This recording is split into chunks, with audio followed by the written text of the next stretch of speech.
bahwa kemudian ketika kita mondokkan anak dilihat ini bener-bener pesantren apa bukan.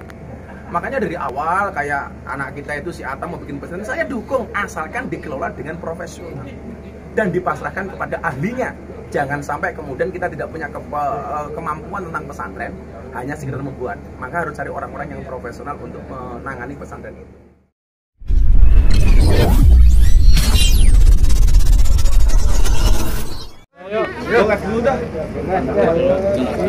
Oke Gus, silakan Gus. Oke Gus.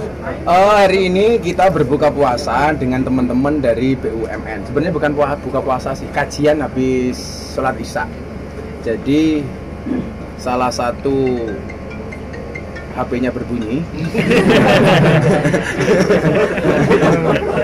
Kebetulan hari ini saya ada dari Pertamina. Beliau ini Pak Eri Sugiarto, Direktur SDM Pertamina. Kemudian ada dari Berantas Pak Sugeng, ada dari Utama Karya Pak Fauzan, dan ada dari Patra Jasa Pak Utut.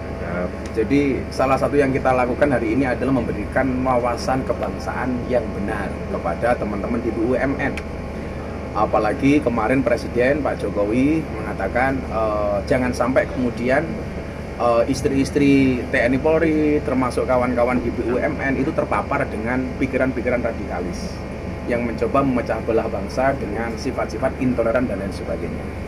Maka itulah alasan kenapa hari ini bukan mereka yang mengadakan acara, tapi kita mengundang. Saya yang mengundang. Jadi jangan salah pemberitaan, bukan mereka yang membuat, tapi saya sebagai tuan rumah yang mengundang untuk memberikan kajian dan wawasan kebangsaan. Tadinya ada beberapa teman artis yang mau datang. Ya itu tadi, kayak Aura yang tadinya mau datang, anaknya sakit, dibawa ke rumah sakit. Terus kemudian Vicky Su malah datang besok ke acara saya di Jogja. Mas Naga ada acara sendiri dan lain sebagainya. Tetapi bersyukur alhamdulillah bisa berjalan dengan baik dan alhamdulillah bisa berbuka puasa dengan teman-teman wartawan sesuai dengan janji saya. Kenyang toh kalian? Alhamdulillah. Alhamdulillah. Ya, ada pertanyaan. Ini ada pendeta Gilbert Rumindo. Dan alhamdulillah itulah apa namanya toleransi yang kita bangun. Bahkan seorang pendeta besar itu mau hadir dan juga memberikan semangat kepada teman-teman di BUMN tadi bahwa yang kita butuhkan hari ini adalah saling menguatkan, saling bergandengan tangan, meluruskan soft dan barisan untuk sama-sama menjaga NKRI. Itu tadi pesan-pesan yang kita sampaikan. Jadi wawasan kebangsaan agar tidak terpapar radikalisme itu Iya. apa, Gus? Jadi begini, pengertian siapa sih Indonesia itu? Mereka yang lahir di Indonesia, tumbuh di Indonesia, hidup di Indonesia, berbicara dengan bahasa Indonesia, mati di Indonesia. Ya kita harus mencintai Indonesia. Jangan sampai kita hidup, lahir, tinggal, mati di Indonesia, tetapi tidak mencintai Indonesia. Dengan mengatakan bahwa mencintai negara itu tidak ada hasilnya, tidak ada dasarnya dan lain sebagainya. Dan yang menjadi salah satu prioritas saya adalah fokus kepada teman-teman di BUMN salah satunya. Jangan sampai mereka makan uang negara, menggunakan fasilitas negara, tapi untuk melawan negara. Tidak mau hormat merah putih, tidak mau menyanyikan lagu Indonesia Raya, tidak mengakui Pancasila sebagai ideologi, tentunya itu tidak dibenarkan. Lah kita memberikan pandangan kepada mereka melalui sudut pandang agama bahwa mencintai negara itu bagian dari iman. Kira-kira begitulah. Dan alhamdulillah ini dari Pertamina, Utama Karya, Patra Jasa, Berantas semuanya bisa hadir. Ini momennya di bulan Ramadan ya? Kebetulan saya ada waktu di bulan Ramadan ini, ya sekalian lah saya ngajak mereka sholat berjamaah dan kita ajak mereka untuk kajian itu. Kenapa bukan mereka yang mengundang? Karena ada surat edaran dari istana, pejabat tidak boleh melakukan buka puasa bersama. Kan ada edaran tuh. Makanya saya tidak bisa hadir ke mereka karena mereka ada larangan itu ya. Alhamdulillah kita bisa sholat bersama di rumah kita di sini. Ini baru pertama ya, mungkin Ramadan ini ada beberapa kali acara ya. Termasuk besok sore di pondok saya itu dengan 1.500 anak yatim insya Allah. Kalau bahasa saya bukan anak yatim, maka besok acaranya adalah buka bersama sahabat kecil Gus Miftah. Karena saya nggak mau diksi yang dipakai itu seolah-olah apa namanya nggak enak untuk anak-anak itu. Jadi saya tidak pernah menggunakan diksi anak yatim, tetapi sahabat kecil Gus Miftah. Gus, tadi ada yang unik juga Gus, di mobilnya presiden para pendosa itu julukan ke saya dari beberapa jamaah di Indonesia karena care-nya saya terhadap para pendosa.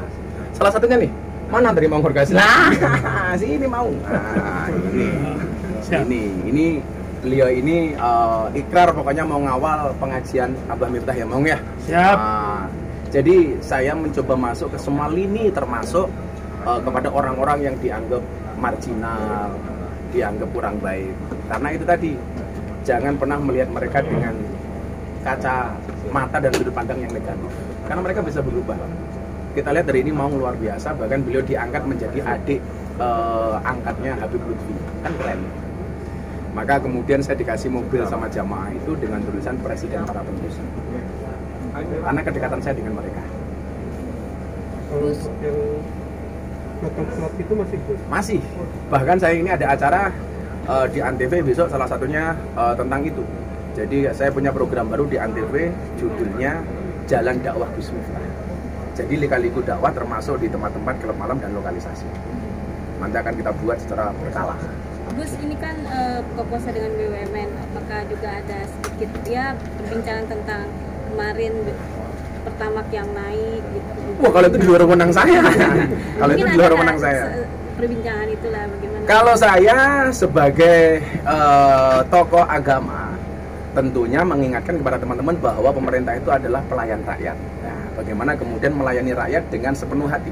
Kalau persoalan naik dan turun dan sebagainya tentunya di luar wewenang saya. Tapi yang jelas kita mengingatkan bahwa fungsi dari agamawan itu untuk fungsi kontrol. Kalau ada yang salah ya kita luruskan, ada yang kurang baik ya kita baikkan. Kalau persoalan politik di dalamnya itu di luar wewenang saya. Gus, melihat Ramadan kali ini mungkin gimana sih? Saya bikin ini istimewa dan spesial ya, setelah 2 tahun kita sama sekali tidak bisa beraktivitas di bulan Ramadan. Ini saatnya kita bisa kembali normal, bisa tarawih dan lain sebagainya. Maka kalau awal-awal dulu pandemi ketika kita dilarang ke masjid semuanya protes. Pemerintah anti Islam. Lah sekarang sudah boleh ke masjid. Pertanyaannya kamu ke masjid apa enggak? Jangan sampai dulu mengatakan pemerintah anti Islam, begitu dibolehkan ternyata kamu juga nggak pernah ke masjid. Itu berarti kita hanya cari-cari salahnya pemerintah saja. Mumpung ini boleh, ayo. Kalau memang ada yang salah ya, saya yakin pemerintah itu bukan anti kritik kok, tetap mau diingatkan. Saya juga ngeritik soal kemudian kenapa sih tarawih harus ada istilah booster. Padahal kita sudah vaksin 2 kali. Selama menyampaikannya baik, saya pikir nggak ada istilah pemerintah anti kritik. Dan saya biasa kok, tetapi dengan cara yang makruf. Tapi Gus, banyak yang mempertanyakan kan kenaikan itu tadi yang saya bilang BBM. Menurut Gus sendiri seperti apa setelah mungkin di sini kan ada pihak BUMN sendiri. Kita sebagai rakyat ya satu, kalau dirasa itu memberatkan, tentunya kita bisa menyalurkan aspirasi dengan baik. Dan saya sering kemudian dengan sahabat saya Pak Eri, coba kalau ada kebijakan ditinjau. Walaupun saya tidak bisa intervensi, artinya saya hanya bisa memberikan masukan. Lah pertimbangannya itu seperti apa? Ya saya kembalikan kepada Pertamina. Kan Presiden juga sudah memberikan teguran kepada Menteri. Ya sudah, kita ikuti saja gitu. Kita ikuti saja. Kalau saya begini prinsipnya, kalau memang dirasa kurang baik, saya bisa mengingatkan. Tapi undang-undangnya adalah watawasobil haq, watawasobil sober, menasihati dengan cara yang baik dan benar. Jangan sampai kemudian terjadi caci maki tanpa ada solusi. Kayak saya kemarin ditanya soal minyak goreng macam-macam. Ya, kalau saya kan seneng guyon. Yang perlu diturunkan itu bukan suara tua, tapi harga minyak goreng. Tapi ya santai saja, nggak usah pakai emosi. Ya mungkin ada tanggapan dari pihak BUMN Pertamina yang hadir di sini. Coba Pak Eri. No komen ya Pak. Beliau karena di sini sebagai jamaah saya, bukan sebagai direksi ya. Bukan sebagai direksi. Yang jelas ya kalau apakah Gus sudah memberikan masukan, itu masukan ya Pak ya. Dan masukan-masukan itu kan pasti ditampung, kemudian pada akhirnya akan diputuskan yang terbaik menurut pemerintah. Itu saja kalau saya. Kan saya juga tidak bisa memaksa. Tapi ada rencana untuk ini juga nggak Gus? Doa bersama mungkin untuk negeri ini gitu di momen Ramadan kali ini. Termasuk besok sore, mumpung saya ketemu dengan 1.500 anak yatim, salah satu acaranya adalah mendoakan bangsa ini. Karena kan doa mereka tulus, beda dengan kalian modus. Kita tulus, mumpung anak yatim ya kita doakan pemerintah, kita doakan bangsa ini semuanya lah untuk kebaikan. Insya Allah besok di acara di pondok itu. Gus, Pasti karena malam ini saya pulang ke Jogja. Gus, Apa? mau nanya menanggapi tentang yang sholat di Times Square gitu kan Gus juga suka di Times Square New York. Dan itu kan ada pro kontra menurut Gus sendiri. Kalau saya keren kok. Karena kan yang namanya masjid itu merupakan isim makan dari sajadah, dari fi'il madhi sajadah itu masjidan. Masjid tempat untuk sujud. Bagi saya dimanapun yang bisa untuk sujud, ya itulah masjid. Bagaimana dengan sholat di Times Square? Ya keren-keren aja kan? Asalkan niatnya baik. Dan kita tidak bisa masuk ke wilayah niat orang lain. Itu kan keren. Pertanyaannya adalah di Amerika saja jadi orang Islam sebangga itu, masa kita di Indonesia tidak? Pesan moralnya kan di situ. Maka bagi saya fine-fine saja.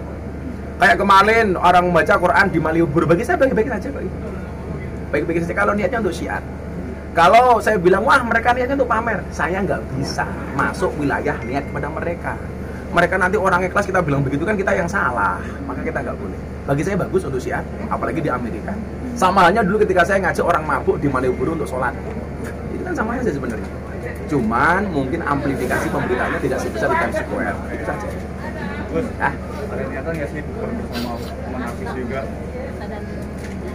Kita itu merencanakan ya, tapi waktu saya itu mepet John.